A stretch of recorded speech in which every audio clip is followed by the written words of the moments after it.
It was 6th October 1981, a day of national pride in Egypt. It marked the 8th anniversary of Egypt's victory in the Yom Kippur War against Israel, a conflict that had restored national honor after the devastating defeat in the Six-Day War in 1967. Egyptians from all walks of life gathered in Cairo to witness the grand military parade, a show of strength featuring tanks, jets, and soldiers. Anwar Sadat, the President of Egypt, sat front and center in the viewing stand, dressed in his military uniform and surrounded by his top generals, government officials, and foreign diplomats. The world was watching. Sadat was all smiles, basking in the glory of his leadership. But as the parade went on, an armored truck carrying soldiers stopped directly in front of the presidential viewing stand. For a brief moment, confusion rippled through the crowd. Then, in a flash, soldiers leaped from the truck, hurled grenades, and opened fire on the stand. Shouts and screams filled the air as Sadat was hit multiple times, collapsing to the ground in a hail of bullets. Within just a few moments, the president was dead, and Egypt was thrust into chaos. Born in 1918 in a small village called Mit Abu Alkam, Anwar Sadat came from humble beginnings. Influenced by nationalist movements and a deep resentment for British colonial rule in Egypt, Sadat grew up with a burning desire for independence and revolution. He was deeply inspired by Mustafa Kamil, a nationalist leader, and even Mahatma Gandhi's ideas of self-rule and resistance. This radical mindset led him to join the Egyptian military, where he found himself part of a secret group known as the Free Officers Movement, founded by a young, charismatic officer named Gamal Abdel Nasser. Together, they shared a vision: the end of British influence, the abolition of Egypt's monarchy, and the creation of a new republic free from foreign control. Their moment came in 1952 when they orchestrated a successful coup against King Farouk, ending centuries of dynastic rule. Sadat played a crucial role in the revolution and quickly became a trusted ally of Nasser. When Nasser assumed the presidency, Sadat was appointed to high-ranking government positions, eventually becoming vice president. When Nasser died in 1970, Sadat assumed the presidency. At first, many believed he would simply continue Nasser's policies and act as a mere placeholder. But Sadat was quick to prove his leadership, launching what he called the corrective revolution, aimed at dismantling Nasser's socialist policies, ousting his loyalists, and asserting his own authority. One of Sadat's first major acts as president was to restore Egypt's pride and standing in the Arab world. Egypt was still reeling from its humiliating defeat in the Six-Day War of 1967, where Israel decisively captured the Sinai Peninsula, the West Bank, Gaza Strip, Golan Heights, and East Jerusalem. Determined to regain Egypt's lost territory and dignity, Sadat sought to make a bold military move against Israel.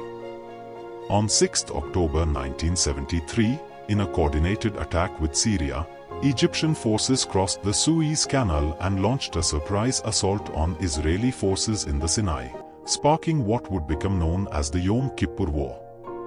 The war was a turning point for Egypt. The initial Egyptian successes in breaching the Israeli Bar-Lev line and advancing into the Sinai not only restored Egyptian morale but also positioned Sadat as a capable leader. While the war eventually ended in a military stalemate, it created a pathway for peace negotiations and allowed Egypt to recover some of its honor. Sadat's next step was unprecedented: to make peace with Israel. In 1977, Sadat stunned the Arab world by traveling to Jerusalem, the capital of Israel, to address the Israeli parliament, the Knesset. It was the first time an Arab leader had officially recognized the state of Israel and reached out for peace. Sadat's actions paved the way for negotiations mediated by US President Jimmy Carter. The result was the Camp David Accords, signed in 1978 by Sadat and Israeli Prime Minister Menachem Begin. This historic agreement marked the first time an Arab country made peace with Israel, ending a state of war that had existed since Israel's creation in 1948. In return, Israel agreed to withdraw from the Sinai Peninsula, which it had occupied since the Six-Day War. For this groundbreaking effort, Sadat and Begin were awarded the Nobel Peace Prize. Sadat's bold diplomacy was praised internationally, particularly in the West, where he was hailed as a peacemaker. However, this was not the case within the Arab world. Sadat's move to sign the Camp David Accords was met with outrage across the Middle East. Many Arab nations saw the treaty as a betrayal of the Palestinian cause and a violation of Arab unity against Israel. The Accords failed to address the Palestinian issue in a way that satisfied other Arab states, who felt Sadat had abandoned them.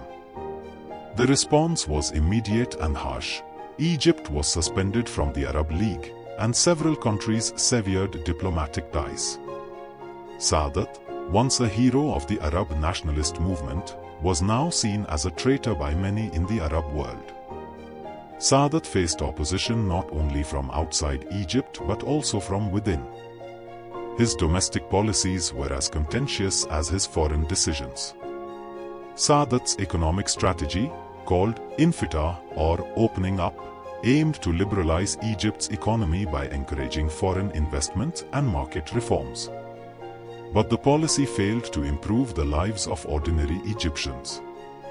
Instead, it led to increased inequality, with the rich benefiting from the changes while the poor suffered from inflation and a lack of subsidies on essential goods.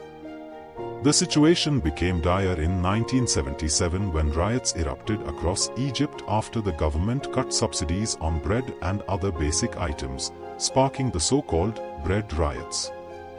Sadat's handling of these riots, including deploying the army to restore order, further alienated him from the Egyptian populace. To add to the discontent, Sadat's increasingly autocratic rule, marked by crackdowns on political dissent, arrests of opposition figures, and suppression of the press, fueled widespread anger and disillusionment. Among the many who opposed Sadat were radical Islamist groups who saw his peace treaty with Israel and close ties to the West, particularly the United States, as acts of betrayal against Islam. Sadat's secular policies and attempts to modernize the country made him a target for Islamic extremists. These groups, many influenced by the teachings of Sayyid Qutb and the ideology of the Muslim Brotherhood, viewed Sadat as an infidel and a tyrant who had to be removed. One such group was an underground Islamist military cell led by Lieutenant Khalid Islambouli. They saw Sadat's assassination as not only a political necessity but also a religious duty to rid Egypt of a ruler they believed had forsaken Islam. The assassination was planned with precision. Islambouli and his fellow conspirators infiltrated the military, ensuring they would be part of the parade on 6 October 1981, a symbolic day for the Egyptian military. During the parade, Islambouli's truck stopped directly in front of the viewing stand, a move that initially seemed like a malfunction. But as soon as the truck halted, Islambouli and his men leaped out, throwing grenades and charging towards Sadat with rifles. Islambouli shouted, "Death to Pharaoh," as he fired upon the president. In the ensuing chaos, bullets rained down on Sadat and the people around him. Several high-ranking officials and foreign diplomats were also injured or killed. Within minutes, Sadat was dead, shot multiple times in the chest. The attackers were quickly subdued and arrested, but the damage was done. The leader who had brought peace with Israel and sought to transform Egypt was gone, and the country descended into shock and mourning. The immediate aftermath of Sadat's assassination saw swift military and governmental action. Hundreds of suspected Islamic militants were rounded up, and Khalid Islambouli, along with his co-conspirators, was swiftly tried, convicted, and executed.